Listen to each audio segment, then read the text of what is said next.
우리 동서고금을 막론하여 모든 사람들이 가장 좋아하는 단어 순위를 매긴다면 가장 그 상단에 순위가 매겨지는 단어 중에 아마 복, 축복이라는 단어가 있을 겁니다. 우리 인생을 크게 분류한다면은 평범한 인생 혹은 복된 인생, 혹은 불행한 인생 이 세 종류로 나뉘어질 수 있을 것입니다. 그중에 어떤 사람도 자기 인생이 불행한 인생으로 사라지고 마무리되기를 원하는 사람은 아무도 없을 겁니다. 모두가 다 복된 인생 혹은 복받은 인생이 되기를 원합니다. 특별히 우리나라를 포함해서 이 동양 문화권에서는 이 복에 대한 것이 얼마나 심한지 집착할 정도죠. 그래서 복이라면 정말 못할 것이 없을 정도입니다. 그러나 정작 그 복이 무엇이며 어떻게 사는 것이 복된 인생이냐라고 물어본다면 쉽게 이야기하기가 어렵습니다. 당연히 우리가 복하면 오늘 우리 시대에는 복하면 제일 먼저 생각나는 것이 경제적으로 안정된 상태. 이것이 아마 우리가 생각했을 땐 복이다라고 했을 때 제일 먼저 아마 떠올리는 아마 그러한 이미지일 것입니다. 경제적 비중이 우리 복에 대해서 상당히 크게 비중을 차지하고 있다는 것은 사실이지만, 그러나 재정이 넉넉한 그 물질이 복된 인생을 보장하지는 않는다라는 사실입니다. 신앙생활을 하면서 우리의 모습을 보니까 크리스찬이나 아니면 안 믿는 사람이나 불신자나 복에 대한 이해가 크게 다르지 않다라는 것이, 복에 대한 이해가 비슷하다라는 것입니다. 그러나 성경에서 말하는 복과 세상에서 말하는 복은 굉장한 차이가 있다라는 것을 우리가 알아야 될 것입니다. 과연 성경에서 말하는 복은 무엇이며, 성경은 과연 무엇을 복으로, 복 중의 복이라고 할 수 있는 그 복의 중심이라고 할 수 있는 복의 핵심을 무엇이라고 이야기하고 있는지, 그리고 어떻게 사는 것이 복된 인생인지 이제 시편 말씀을 통해서 우리가 살펴보려고 합니다. 우리가 이 성경을 잡고 중앙을 딱 이제 찬송가 쪽 빼고요. 성경 본문에 있는 거기서 중앙을 딱 피면은 시편이 나옵니다. 그래서 성경의 중심에 중앙에 시편이 있다라고 위치해 있습니다. 66권 중에 가장 중앙에 있습니다.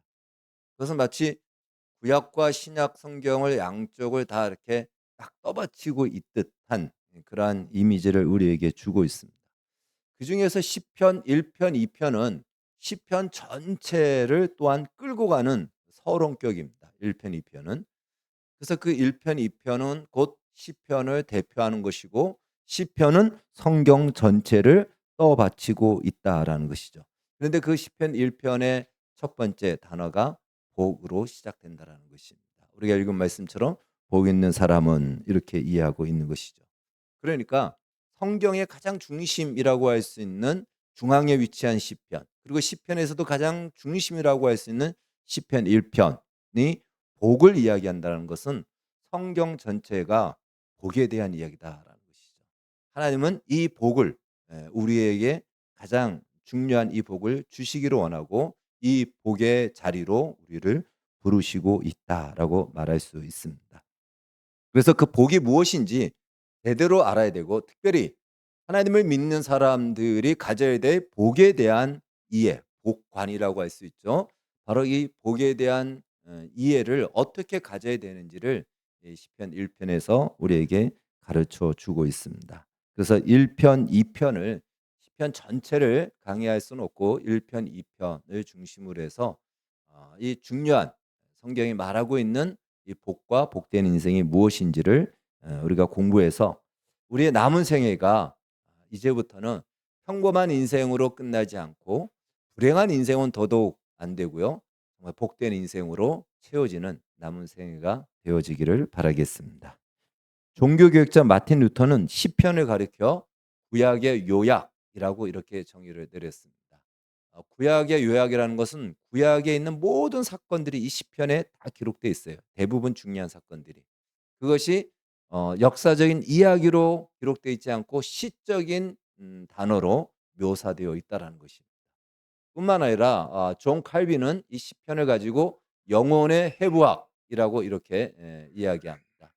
다시 말해 이 시편 안에는 우리가 인생을 살아가면서 경험하는 느낌들, 많은 감정들의 느낌들이 있죠. 기쁨이 있고 슬픔이 있고 아픔이 있고 고통이 있고 또 수치도 있고 분노도 있고 원망도 있고 간절함도 있고 우리가 살아가는 우리 인생의 감정들의 이 모든 사건과 인생의 경험을 통해서 표현되어지는 것들이 시적으로 묘사되어 있고 펼쳐져 있다. 그래서 영혼의 해부학이라는 것이 참 잘 어울리는 정의다라고 볼 수 있습니다.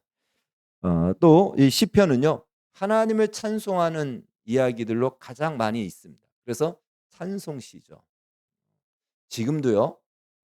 시편 찬송만 찬송으로 부르는 교회들이 있습니다. 예. 종교 개혁을 엄격히 따르고자 하는 교회들은요. 시편 찬송만 찬송으로 불러요. 예. 다른 것은 찬송으로 인정을 하지 않습니다. 우리도 그렇게 한번 해 볼까요? 예. 좀 재미가 없겠죠 그러면은. 예.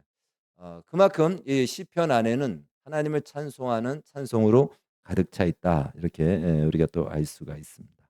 한마디로 시편은 딱히 무엇이다라고 이렇게 하나의 이야기로 정의할 수 없을 만큼 종합적이다라는 것입니다. 그리고 그 시편의 중심 주제를 우리는 과감히 이야기할 수 있죠. 복이라는 것이. 굉장히 참 우리가 좋아할 만한 이야기고 단어일 수 있습니다. 이 복이란 단어는 히브리어로 바라크, 아사르라는 이렇게 두 가지로 표현이 됩니다. 우리는 한 가지의 말로 돼 있지만 히브리어에는 두 가지로 돼 있는데 근데 이 둘 다 모두 하나님과 관계된 단어예요. 하나님과의 관계 속에서 나온 단어예요. 다시 말해 하나님을 떠나서 이 복은 존재할 수 없다라는 것입니다. 복이라는 것을 조금 달리 조금 이렇게 넓게 해석한다면 세상에서는 이렇게 얘기하잖아요. 행운이다라고도 얘기하잖아요. 정말로 사람이 만들어낼 수 없다라는 것입니다. 그러니까 하나님이 주셔야지만이 받을 수 있는 것이 복이다라는 것을 다시 한번 이 단어에서도 우리가 알 수가 있습니다. 물론 하나님을 믿지 않는 사람은 이 복을 받지 못하느냐? 그렇지 않습니다. 하나님을 믿지 않는 사람에게도 하나님께서는 복을 주십니다. 마태복음 5장에는 하나님께서는 그 비를 그 햇빛을 악인이나 선인이나 모두에게 다 비춰 주신다. 소위 지류의 복이라고 할 수 있는 이 땅에 속한 가치의 복이라고 하는 것들은 예수를 믿지 않는 사람에게도 하나님은 지금도 베풀어 주신다라는 것을 성경은 말해주고 있습니다. 그렇다면 성경이 말하고 있는 정말 지류의 복이 아닌 바로 메인의 복, 핵심의 복, 복 중의 복이라고 할 수 있는 복은 무엇인가? 그것이 바로 예수 믿는 자에게 하나님을 믿는 자에게 허락된 복이고 바로 그 자리로 하나님은 오늘도 우리를 부르시고 있다라는 것입니다. 그것이 이제 시편 1편에서 말해주고 있습니다. 시편 1편에서는 이 복에 대해서 먼저 이렇게 얘기를 합니다. 이것이 복이다라고 얘기하지 않고 이렇게 하지 않는 것이 복이다라는 것을 먼저 이야기하면서 이 복에 대해서 조금 더 구체적으로 귀납적으로 우리에게 설명하고 접근해 주고 있습니다. 1장 1절의 말씀은 우리의 문장으로는 복 있는 사람은 악인들의 꾀를 따르지 아니하며라고 이렇게 연역적으로 표현되어 있는데요. 원어적으로는 이렇게 되어 있습니다. 복 있는 사람이다. 이 첫 번째 선언이에요. 복이 있는 사람이다. 그리고 그 뒤에 이렇게 살고 있다면 이것 자체가 복 있는 사람이다라는 것입니다. 다시 말해 복 있는 사람이다. 악인들의 꾀를 따르지 아니하며 죄인들의 길에 서지 아니하며 오만한 자들의 자리에 앉지 않는 인생은 그 인생 자체가 복 있는 인생이다라고 이렇게 말하고 있다라는 것입니다. 이것은 이제 마태복음 5장에 나오는 팔복에 대해서 예수님이 말씀하실 때도 똑같은 그러한 문법으로 쓰여져 있습니다. 심령이 가난한 것 자체가 복이라는 거예요. 그렇게 이야기하고 있는 것입니다. 자, 그러니까 복 있는 사람은 그렇게 하지 않는다가 아니고 그렇게 하지 않는 것. 복이 있기 때문에 그렇게 하지 않는다가 아니고 그렇게 하지 않는 것. 악인들의 꾀를 따르지 않고 죄인들의 길을 서지 않고 오만한 자리에 앉지 않는 것 그 자체가 복이라는 거예요. 그것이 복 있는 인생입니다. 여러분 만약에 그렇게 살고 있다면 이미 우리는 그 복을 받은 것이고 복의 자리에 지금 서 있는 것이에요. 이런 복을 우리는 추구할지 몰라도 하나님이 말씀하시는 복 중의 복은 이 복이다라고 말씀해 주고 있는 것입니다. 자, 우리가 시편을 공부하면서 이제 좀 알아야 될 부분이 있는데 무엇이냐면 시편에 자주 등장하는 단어 중에 죄인, 악인 혹은 의인 이런 말들이 나옵니다. 그러면 여기서 우리는 의인은 무슨 착한 일을 하고 악인과 죄인은 나쁜 범죄를 저지른 사람인가 그렇지 않고 쉽게 말하면 하나님을 신뢰하고 하나님을 믿는 사람을 의인으로 표현하고요. 하나님과 상관없이 하나님을 믿지 않고 하나님과 상관없이 살아가는 사람들을 자기 생각대로 살아가는 사람들을 악인과 죄인이라고 얘기합니다. 그러니까 불신자라고 말할 수 있죠. 하나님과 상관없이 인생을 살아가는 사람들 그들이 바로 악인과 죄인이다. 그렇기 때문에 그 이해를 가지고 우리가 시편을 살펴봐야 됩니다. 그러니까 여기서 오늘 복 있는 사람이다라고 하는 것은 바로 의인이라고 말할 수 있겠죠. 신자라고 말할 수가 있습니다. 그리고 여기서 나오는 악인들의 꾀를 쫓지 아니하며 죄인의 길에 서지 않는다라는 것은 하나님의 안중에 없는 불신자 혹은 무신론자 혹은 하나님을 믿지만 명목적으로 믿고 그냥 자기 인생을 자기 생각대로 살아가는 사람 이것이 바로 악인과 죄인에 대한 이해인 것입니다. 자, 이 복을 첫 번째 이렇게 선언하죠. 악인들의 꾀를 따르지 않는 것이다. 악인은 하나님이 없는 그 마음에 하나님이 없는 사람이에요. 시편 14편 1절과 53편 1절은 어리석은 자는 그 마음에 하나님이 없다 이르는도다. 그러니까 하나님이 마음이 없어요. 하나님이 안중에 없습니다. 하나님 없이 내 생각대로 살아가고 세상의 생각대로 살아가고 세상의 가치대로 살아가는 사람. 이것이 바로 악인이요 죄인입니다. 그런 악인의 꾀를 쫓지 않는 것. 여기서 꾀는 좁은 의미에서는 조언, 생각, 계획이지만 넓은 의미로 얘기한다면 세계관, 가치관입니다. 다시 말해 하나님이 없는 인생, 하나님이 없는 사람이 말하는 인생의 가치관을 쫓아가지 않는 사람. 그것이 바로 복 있는 사람입니다. 가끔씩 하나님을 믿는 사람이 하나님이 믿지 않는 사람에게 인생의 조언을 구하는 때가 있습니다. 물론 우리가 어떤 분야의 전문적인 분야냐 기능적인 분야에서는 조언을 구해야 됩니다. 그런데 가령 우리 인생의 중요한 결정들 결혼을 한다던가 인생의 중요한 목표를 설정하고 살아가는 이런 모든 것들을 하나님이 없는 사람에게 유명하다라고 하고 세상에서 성공했다는 사람에게 조언을 구하는 경우가 있는데 이것은 사실은 오늘 제가 서두에 얘기한 대로 한다면 불행한 인생이 될 수밖에 없습니다. 왜 그러냐면 하나님이 없는 인생에 대해서 오늘 시편 1편 마지막 6절에는 바로 악인이라고 얘기하는데 악인들은 그렇지 아니하며 그들은 대저 다 망한다 멸망으로 끝나기 때문에 그렇습니다. 그렇기 때문에 바로 이 악인들의 꾀라고 했을 때 그 꾀는 조언이나 생각이고 좀 더 나아가면 가치관이에요. 예. 악인들이 말하는 인생의 가치관, 악인들이 말하는 인생의 세계관, 바로 그것을 바라보고 오늘의 삶을 가치를 정해서 살아가지 않습니까? 그렇게 살지 않는다라는 거예요. 그렇게 살아가지 않는 사람, 악인의 꾀를 쫓아가지 않는다는 것은 다시 말해 하나님의 말씀과 하나님의 가치관을 쫓아 산다라는 것을 말하는 것이죠. 로마서에 보면은 신약성경 로마서에는요 두 부분으로 나눠지는데 한 부분은 구원에 대해서 이야기하고 또 한 부분은 구원받은 이후의 삶에 대해서 이야기를 합니다. 그때 이 구원받은 삶에 대해서 이야기하는 12장이 이제 그때부터 나오는데 12장 1절 2절에서 2절은 이렇게 이야기합니다. 같이 읽겠습니다. 시작. 이 세대를 본받지 말고 오직 마음을 새롭게 함으로 변화를 받아 하나님의 선하시고 기뻐하시고 온전하신 뜻이 무엇인지 분별하도록 하라. 자, 여기 보면 이 세대를 본받지 말고라는 그 말이 다시 말해 하나님 없는 세상의 가치관을 따르지 말라는 거예요. 오늘 시편 1편으로 얘기한다면 악인들의 꾀를 따르지 않는다라는 것입니다.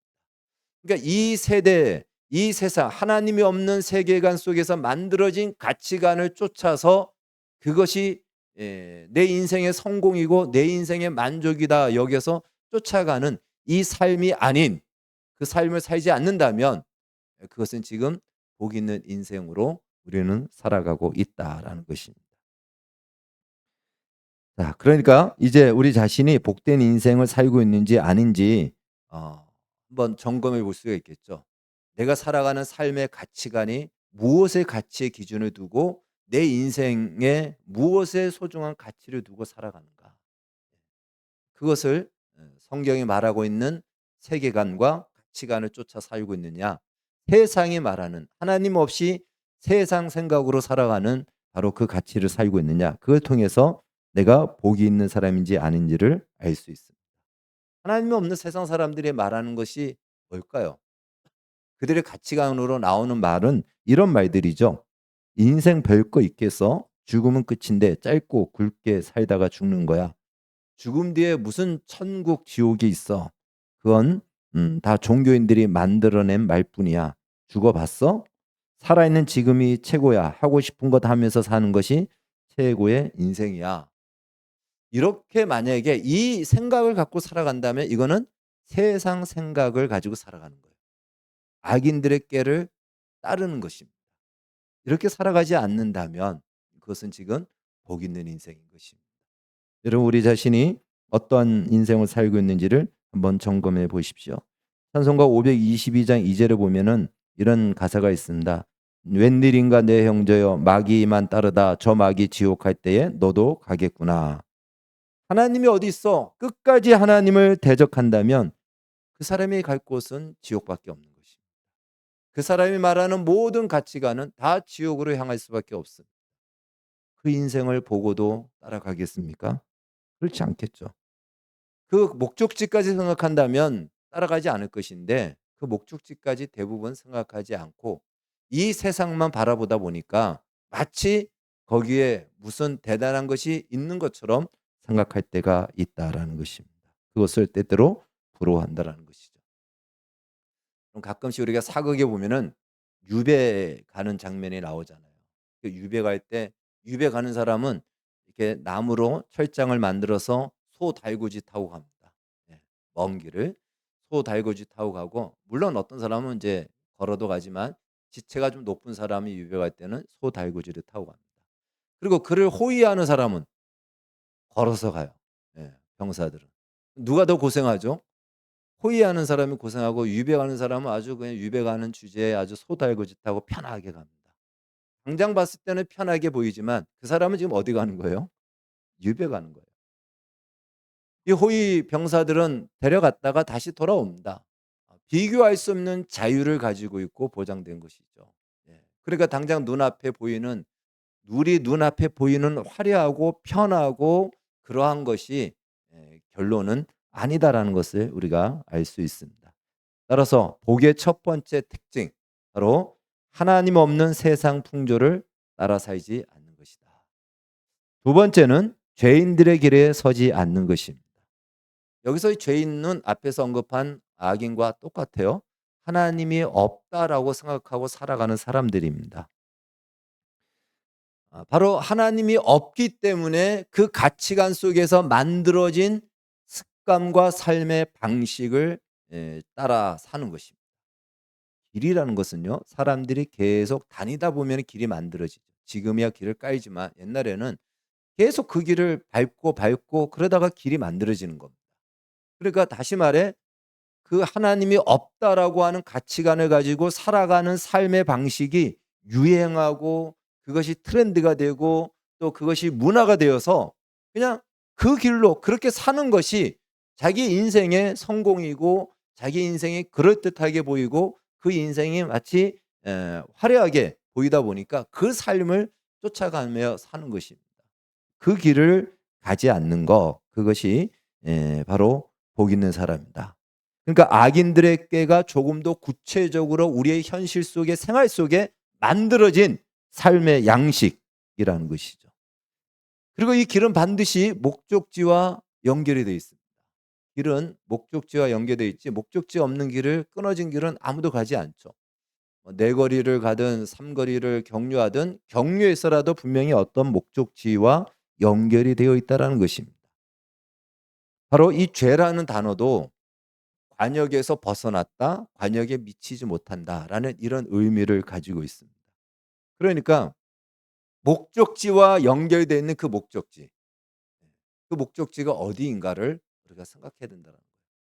내가 가는 이 삶의 방식과 이 삶의 모습이 이렇게 살아가다가 어느 목적지에 도착하는지 그 목적지가 어떤 곳인지를 생각했을 때 바로 죄인들의 길인지 하나님의 기준에 미치지 못하는 벗어난 길인지 또 그 기준에 미치지 못하는 끊어진 길인지 우리가 돌아보고 그 죄인들의 길에 들어서지 않는 것 그것이 바로 복 있는 인생이다라는 것입니다. 세 번째 복 있는 인생에 대한 정의는 오만한 자리에 앉지 않는 것이다. 이렇게 이야기를 하고 있습니다. 오만하다라는 말의 문자적 의미는요. 떠벌리다, 자랑하다라는 이러한 문자적 의미를 가지고 있습니다. 앞서 악인들의 꾀를 쫓아 살고 죄인들의 길에 서는 것은 기본적인 전제가 무엇이라 그랬죠? 하나님이 없는 세계관과 가치관이에요. 하나님이 없는 세계관과 가치관을 살아간다는 것은 그 자리에 그 삶이 다 무엇을 위한 삶입니까? 자기 자신을 위한 삶입니다.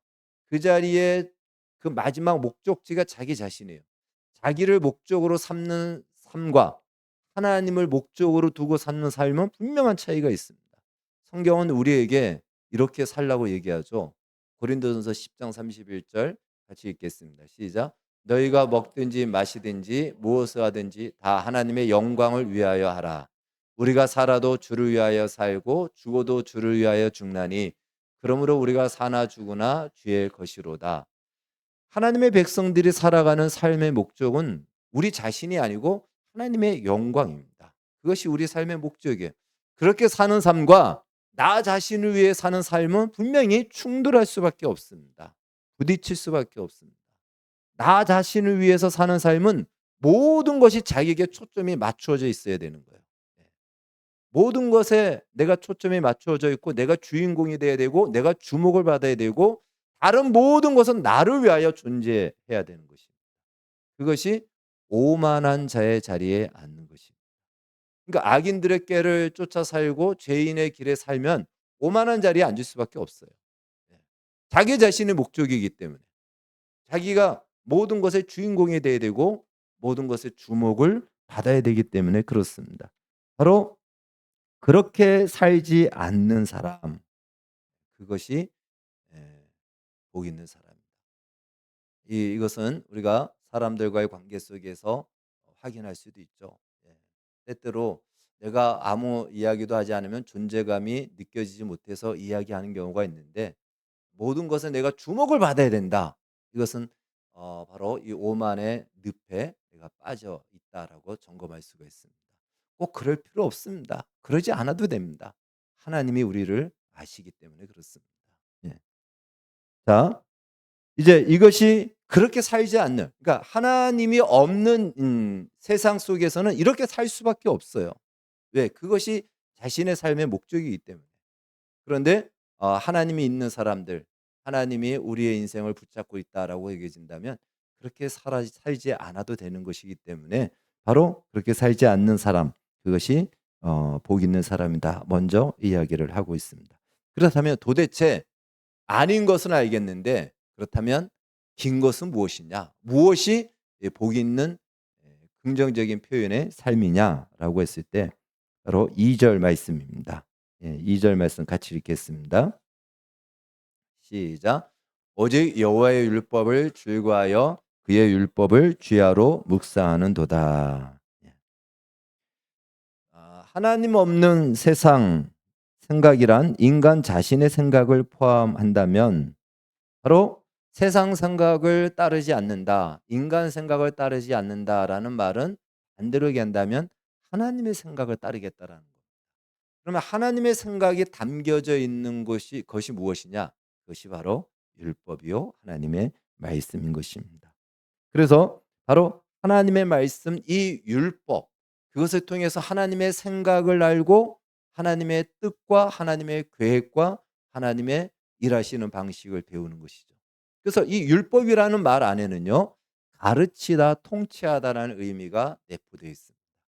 구약 시대에 하나님이 율법을 주셨죠. 그리고 모세와 선지자들에게 율법을 가르치라고 했습니다. 예.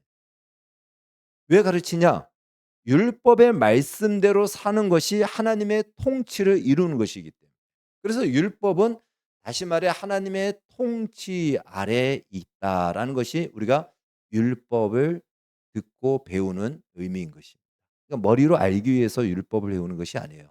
하나님의 통치 아래 내가 살아간다라는 것입니다. 그리고 복 있는 사람은 어떤 사람이냐? 이 율법을 즐거워하여 부야로 이 율법을 묵상한다라고 얘기합니다. 율법을 즐거워한다라는 것은 이 말씀을 배우는 것을 즐거워한다라는 말씀도 의미도 있겠지만, 율법이 궁극적으로는 무엇을 얘기한다고요? 통치를 얘기해요. 하나님의 통치와 다스림 속에 살아가는 것을 내가 즐거워한다라는 것입니다. 내 생각대로, 세상 생각대로 사는 즐거움이 있느냐, 하나님의 통치 아래 사는 즐거움을 내가 갖고 살아가느냐, 바로 그것을 얘기하는 겁니다. 하나님의 통치, 하나님의 다스림 속에 내 인생이 있다라는 것을 영광스럽게 여기고 그것을 기쁨으로 여기며, 아니 그것이 내가 살아가야 될 충분한 이유가 되고 명분이 되고 즐거움이 된다라는 것입니다. 한때 우리 굉장히 나라가 어지럽고 힘들고 희망이 보이지 않을 때 가끔씩 우리 스포츠 선수들이, 손흥민 선수가 그 득점왕할 때 자고 나면 골 넣었다 이런 소식들이 그나마 우리 삶에 활력소를 줘서 살아갈 힘을 주는 비타민 같은 역할을 하지 않았습니까?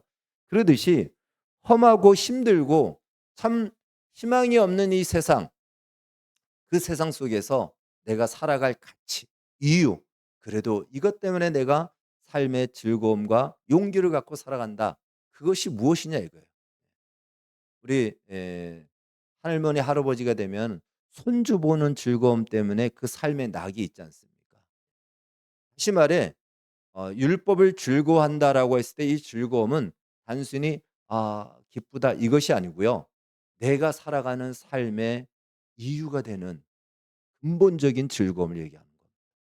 세상 없어도 이것만 있어도 나는 살겠다 하는 이 즐거움. 여러분 무엇이 우리에게 있어서 그런 즐거움일까요? 하나님의 통치, 하나님의 붙드심 속에서 살아가는 이것. 세상 없어도 이것만 있어도 우리는 살 만한 이유가 되는 것입니다.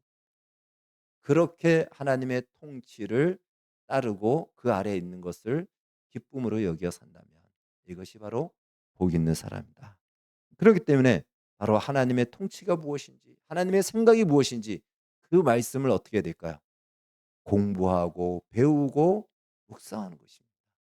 묵상은요, 명상하고 다른 겁니다. 명상하고 달라요.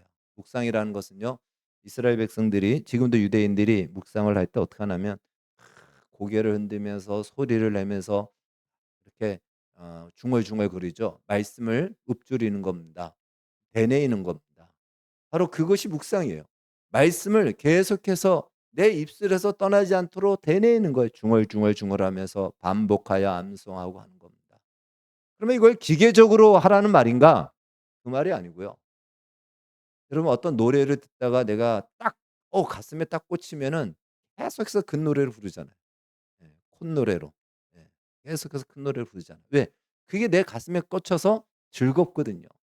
그러듯이 하나님의 통치 아래 사는 거, 하나님의 말씀, 이 말씀은 내가 알고 그 말씀대로 살아가는 이것이 내 인생의 가치고 기쁨이기 때문에 그 말씀을 내가 주야로 읊조리는 겁니다. 그 말씀은 내가 콧노래를 부르듯이 그 말씀대로 말씀을 따라 살고 말씀을 읽고 이렇게 살아가는 이것이 바로 묵상하는 것이다. 바로 그것이 복 있는 사람이다라고 성경은 말해주고 있습니다. 자, 이렇게 하나님의 율법, 하나님의 통치 아래 사는 것을 기쁨으로 여기며 그것을 즐거움으로 여기는 사람에게 주시는 하나님의 약속된 결과입니다. 그것은 바로 3절에 말씀하고 있죠. 3절 말씀 한번 같이 다시 한번 읽겠습니다. 시작. 그는 시냇가에 심은 나무가 철을 따라 열매를 맺으며 그 잎사귀가 마르지 아니함 같으니 그가 하는 모든 일이 다 형통하리로다. 굉장히 놀라운 은총과 복을 말씀해 주고 있습니다. 시냇가에 심은 나무라는 것은 우리가 알고 있듯이 시냇가 근처에 있는 나무들은 웬만해서는 말라 죽는 경우가 없죠. 예. 원어적으로는 여러 갈래로 뻗어진 뿌리라는 것입니다. 뿌리가 여러 갈래로 펼쳐져 있어서 그 어느 곳에도 물을 흡수하면 이 나무는 그냥 마르지 않는다라는 것입니다. 예. 하나의 뿌리만 있다면, 뿌리가 한 부분만 있다면 거기가 말라버리면 마르는데 여러 갈래로 펼쳐져 있어서 여기서 마르면 이쪽에서 물을 끌어들여서 결코 이 나물은 마르지 않는다는 거예요. 하나님의 공급하시는 생명이 끊임없이 끊어지지 않는, 하나님이 책임져 주시고 붙들어 주시는 인생이 된다라는 것입니다. 시절을 쫓아서 무엇을 맺는다고요? 예, 열매를 맺는다는 것이에요.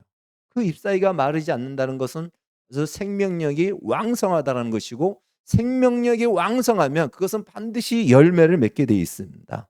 바로 그것을 얘기합니다. 열매라는 것은 무엇일까요? 그 열매라는 것은 그 생명이 밖으로 표현되어 있는 결과와 증거가 되는 것이죠. 그 나무가 무엇인지, 그 나무가 우리에게 주는 유익이 무엇인지, 그 나무가 그 과정을 거쳐서만 만들어낼 수 있는 바로 그것이 열매인 것입니다. 그러니까 하나님께서 이 복 있는 사람에게 맺으시는 열매가 무엇일까요? 하나님의 사람들 인생을 통해서만 맺고 만들어낼 수 있는 선과 의와 거룩에 속한 것들, 그것은 바로 우리가 이 땅에서 살아가는 인생을 통해서만, 과정을 통해서만 만들어낼 수 있는 것이고, 그것은 특별히 복 있는 사람에게만, 예수를 믿지 않는 사람에게는 만들어질 수 없는 그 열매, 그 결과를 하나님이 만들어 내신다는 것입니다. 그 열매를 맺게 된다는 것이에요.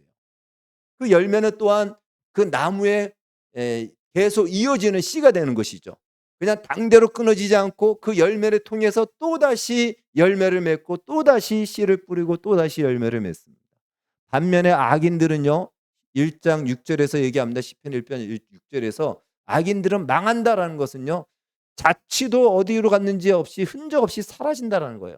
잃어버리고 어디로 갔는지는 모릅니다. 그런데 복 있는 사람은 열매가 있어요. 계속 대를 이어가고 계속해서 그 흔적이 남는다라는 것을 말씀해 주고 있습니다. 이것은 우리가 그 열매를 만들어내는 것이 아니고요, 하나님의 통치 아래 있으면 그 열매가 맺혀진다라는 것입니다. 더군다나 마지막 말씀에 보면은 복 있는 사람은 이제 그 모든 일이 형통하다라고 이렇게 말씀하고 있습니다.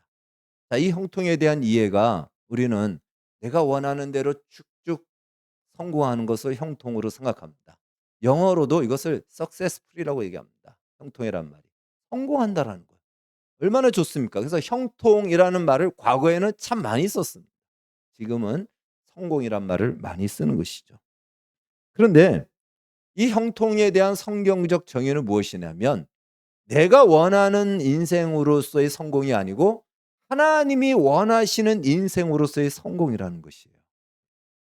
하나님이 뜻하시고 계획한 인생으로 실패 없이 그 결과와 그 성공에 이른다라는 것입니다. 대표적으로 우리가 요셉을 예를 들 수 있겠죠. 요셉이 애굽에 팔리고 또 지하 감옥에 들어갈 때에 성경은 뭐라 그럽니까? 요셉이 형통하였더라. 아니, 요셉은 지금 인생이 더 수렁으로 빠지고 더 그냥 늪으로 빠지는데 성경은 형통하였더라고 얘기합니다. 그럼 무엇이죠? 하나님의 계획대로 지금 이루어지고 있다라는 거예요. 하나님의 뜻, 하나님이 만드시고자 하는 작품을 이루기 위해서, 요셉 너는 지금 이해할 수 없고 너는 지금 아무리 설명해 줘도 이해가 안 될 것이다. 그래서 원망만 있고 불만만 있고 정말 답답함만 있지만, 하나님의 손이 그를 붙들고 지금은 네가 이 배역을, 이 자리에 가야 돼. 이 자리를 통해서 하나님이 이루시고자 하는 그 멋진 작품의 자리에 이르게 될 것입니다. 그것이 형통입니다. 그러니까 우리 인생에서 나는 왜 되는 것이 없고 나는 왜 원하는 것들을 원하는 인생이 펼쳐지지 않을까, 이렇게 생각될 수 있고, 그것 때문에 많은 나를 원망스러워하기도 하고 답답해하기도 하고 힘들어하기도 하겠지만, 그러나 기억하십시오. 우리 자신이 복 있는 사람이라면 우리는 형통한 사람입니다. 하나님이 우리 인생을 붙들고 있다라는 거예요. 붙들고 있기 때문에 마침내 하나님이 만드시고자 하는, 이루시고자 하는 그 자리에 우리를 세우신다라는 것입니다. 이것이 형통이에요. 그래서 우리는 지금 우리의 모습으로 형통을 좌우하고 판단할 것이 아니고, 하나님이 나를 붙들고 있다, 하나님이 원하시는 그 모습으로, 그 인생으로 우리는 살아갈 것이다, 마침내 그 자리에 이를 것이다 라는 이 믿음을 가져도 되는 것입니다. 그 안에 어떤 과정이 있죠? 수많은 실패가 있고 넘어짐도 있고 실수도 있습니다. 그러나 그 실패와 넘어짐이 하나님이 이루시는 것을 중단시키지 못하고 취소시키지 못합니다. 오히려 우리는 그 실패를 통해, 넘어짐을 통해서, 그 답답함을 통해서 무엇을 배우죠? 겸손을 배우고 하나님을 의지하는 믿음을 배우고 다른 사람의 아픔을 헤아릴 수 있는 넉넉함을 배우게 되는 것입니다. 그러면서 우리 안에 만들어지는 거예요. 하나님이 만드시는 아름다운 모습, 아름다운 열매. 그래서 이 말씀을 조금 더 연상해서 본다면, 바로 저 3절의 말씀은요, 이것은 된 동산에서 혹은 계시록에서 주님이 다시 회복하실 그 나라에서 이루어질 일이에요. 천국에는 나무가 있어서, 생명나무가 시절에 쫓아서 열매를 맺는다고 하지 않습니까?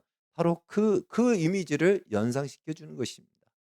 다시 말해, 이 복 있는 사람을 통해서 하나님이 이루시고 만드시는 열매는 에덴 동산에 버금가는 그 아름다운 모습을 회복시키겠다, 그 자리에 이르겠다라는 것이에요. 나의 기대보다, 나의 소원보다 더 놀랍고 내가 상상할 수 없는 그 자리에 하나님께서는 우리를 이끌어 가십니다. 그것이 형통입니다. 복 있는 사람의 결론이 바로 그 자리에 이르게 하신다라는 것입니다. 물론 우리는 세상에 살다 보니 이 세상의 가치를 쉽게 무시할 수 없습니다. 세상의 가치를 무시하라는 말이 아니에요. 세상의 가치보다 더 큰 가치가 있다는 것을 신자만이 안다라는 것입니다. 하나님을 알지 못하는 사람들은 세상의 가치가 전부예요. 그래서 그것을 목적으로 살아가는 것입니다. 근데 우리는 그 가치를 무시하라는 것이 아니고, 그 가치보다 더 큰 가치가 있다는 것을 우리는 알게 되었고, 그 가치를 위해서 살 수 있는 기회를 우리의 인생을 통해서 주신 것입니다.